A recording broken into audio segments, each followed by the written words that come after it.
ప్రభుత్వం కూడా సర్వభ్రష్ట ప్రభుత్వం, సర్వముల భ్రష్టమైంది. మేము చెప్తా, బీజేపీ కథ కూడా చెప్తా. ఎందుకు చెప్పా, డెఫినెట్గా చెప్తాము. అరే నువ్వు మా ఇంట్లోకి వచ్చి మాకు దోసుకపోతా అని ఊరుకుంటామే, నాకు అర్థం ఎవరైతుంది. ఏమైనా ఉండొచ్చు కాక ఏమైనా ఉండకపోవచ్చు కాక నీ చేయబెట్టి పైసలు కూర్చుకుంటా అంటే ఊరుకుంటామా? సాధారణ కడికైతే కొట్లాడతాం కదా.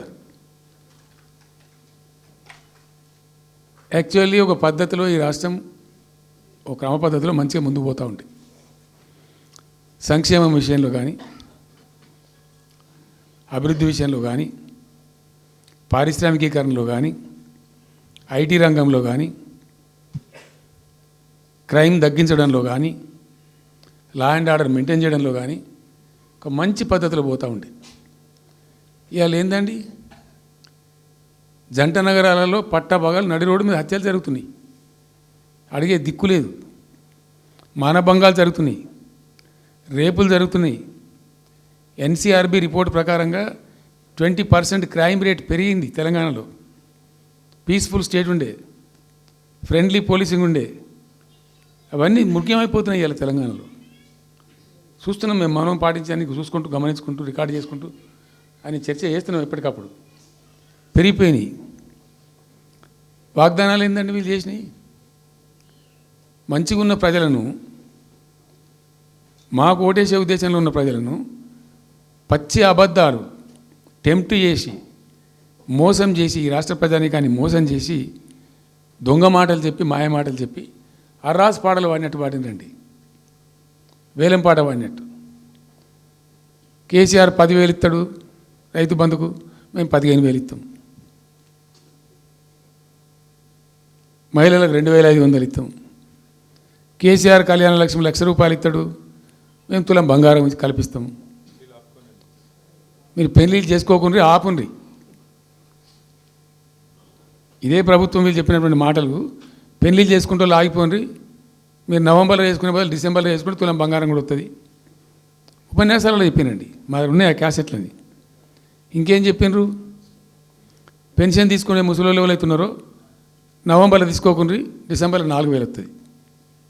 తెల్లారే ఇంకేం మాట్లాడిండ్రు, 2 లక్షల రుణమాఫీ అని నరికిండ్రు.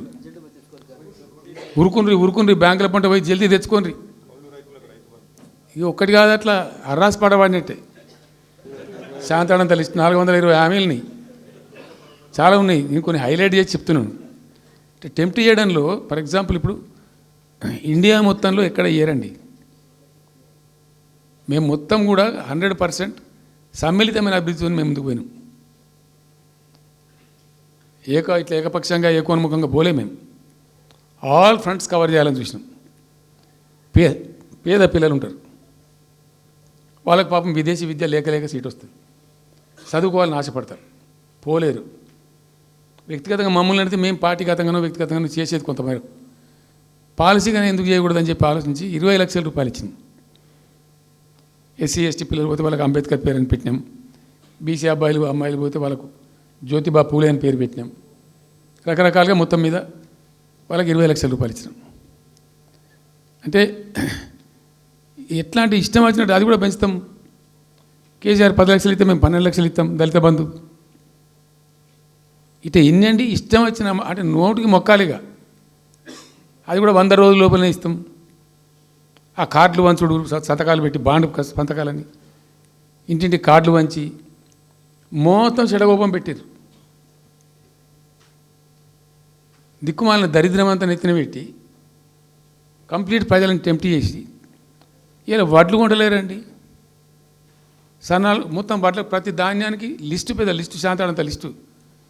ఇక కందులకింత, మినుములకింత, పసుపుకింత, పప్పుకింత, మొక్కజొన్నకింత, అన్నిటికీ 500 బోనస్. అన్నిటికీ ఏపీ దేనికి దిక్కులేదు. పత్తి కొనే దిక్కులేదు, వడ్లు కొనే దిక్కులేదు. ప్రైవేట్గా అమ్ముకుంటారు, దోపిడికి గురి అమ్ముకుంటారు. పాపం ఏడ్చుకుంటూ కన్ననీళ్ళు కుక్కుంటారు. చివరికి వస్తే యూరియా సప్లై చేసే తెలివితేటలు లేవానండి. మా గవర్నమెంట్ ఉన్నప్పుడు రైతులు గ్రామాలలో ఒక ఆటో రిక్షాకి డబ్బులు ఇచ్చి 10 బస్తాలు తెచ్చి బాబు అంటే తెచ్చి ఎడ పడేసిపోతుండే వాడు పొలం కాడ. ఇవాళ రైతులు రోజుల తరబడి గంటల తరబడి చెప్పులు పెట్టి బీఆర్ఎస్ లేకముందు చెప్పుల లైన్లు ఉండే, బీఆర్ఎస్ ఉన్న రోజులు చెప్పుల లైన్లు మాయమైనవి. మళ్ళీ ఇప్పుడు కాంగ్రెస్ రాగానే మళ్ళీ ఇప్పుడు చెప్పుల లైన్లు స్టార్ట్ అయిపోయినాయి వరుస పెట్టి. మళ్ళీ ఇప్పుడు ఏందో యాపో బోపో తెచ్చిండ్రు, అది ఒత్తితే నడచలేదు, పిక్తలేదు. అది ఏ ఎరువు బస్తాకు యాప్ ఎందుకైనా నాకు అర్థం కాదు. ఇంకా ఆ యాప్లో కూడా నేను నాకు పూర్తిగా తెలియలేదు. నేను రాత్రి కూడా చెప్పే ఆ యాప్లో ఏముంటుందట, ఇప్పుడు నాకు పట్టుందా, అది ఎన్ని మాటలు ఇస్తారట. సపోజ్ నాకు 3 ఎకరాలు ఉంది, 3 ఎకరాలు ఉంటే ఎకరానికి 2 బస్తాలు చొప్పున 3 సార్లు ఇస్తారట. అది అంటే 3 సార్లు పోవాలి. ఇక యాడికి పోవానో నాకే తెలియదు. ముఠమూల యాపే దొరకదు కాలబెట్టి. అది ఏదైనా చదువుకుని పోరాన్ని పెట్టుకొని విని పట్టుకొని తిప్పలు పడదామంటే కూడా ఆ యాప్ ఒత్తితే ఏం కనబడుతుందట, యాప్ ఒత్తితే ఏం కనబడుతుందట. ఏ గోదాంలో ఎరువులు అని చెప్తారట. అంటే ఇలా గజ్వేల్లో చెప్తారు, రేపు సిద్దిపేటలో చెప్తారు, ఎల్లుండి సిరిసిల్లలో చెప్తారు. ఏ గోదాం పోవాలి, ఎటు పోవాలి, ఇంతకన్నా జోక్ ఉంటుందా? రైతులకు మండల కేంద్రంలో ఎరువుల దుకాణం ఉంటుంది, తప్పితే వాళ్ళ తాలూకా కేంద్రంలో ఉంటుంది ఎక్కువ. ఆడ సాగుకారు ఉంటాడు, ఇచ్చేటోడు ఉంటాడు, అప్పిచ్చేటోడు ఉంటాడు. మనం బాగా విస్తరించామమ్మా. నేను ఏమంటున్నానంటే 7,100 కొనుగోలు కేంద్రాలు పెట్టినాం కదా, వాళ్ళ ఊర్లో పోయి కొన్నాం కదా, ధాన్యం నెత్తిన పెట్టుకొని వాళ్ళ అంగడికి వచ్చి ఈ మార్కెట్ అప్పుడు తిరుగుడే బంద్ చేసినాం కదా. అసలు రైతు సెంట్రిక్గానే మన పరిపాలన ఉండే కదా కంప్లీట్గా. అని మొత్తం సాప్ పట్టేసిండ్రు. ఇప్పుడు అరాస్ పాటలు వాడి 2 సార్లు రైతు బంద్ కొట్టిండ్రు. పెన్షన్ 4,000 ఇస్తామని 2 నెలల పెన్షన్ కొట్టిండ్రు. చాలా భయంకరమైనటువంటి పరిస్థితి తీసుకొచ్చిండ్రు రాష్ట్రంలో. ఇంత దిక్కుమాలిన కథ. నిరుద్యోగ భృతి ఇస్తాము, ఇవాళ మొక్కాల ఎన్ని అసలు హామీలు. నిరుద్యోగ భృతి ఇస్తాము, తోక ఇస్తాము, నోటిఫికేషన్లు ఇస్తాము, జాబ్ క్యాలెండర్లు ఇస్తాము, విద్యా భరోసా కార్డు. ఇక వాడు చూసేవాడు అడ్డం పడి అయితే ఓటేసారు జనం. ఇప్పుడు జరిగింది ఏంది, టెంప్ట్ అయిపోయినారు.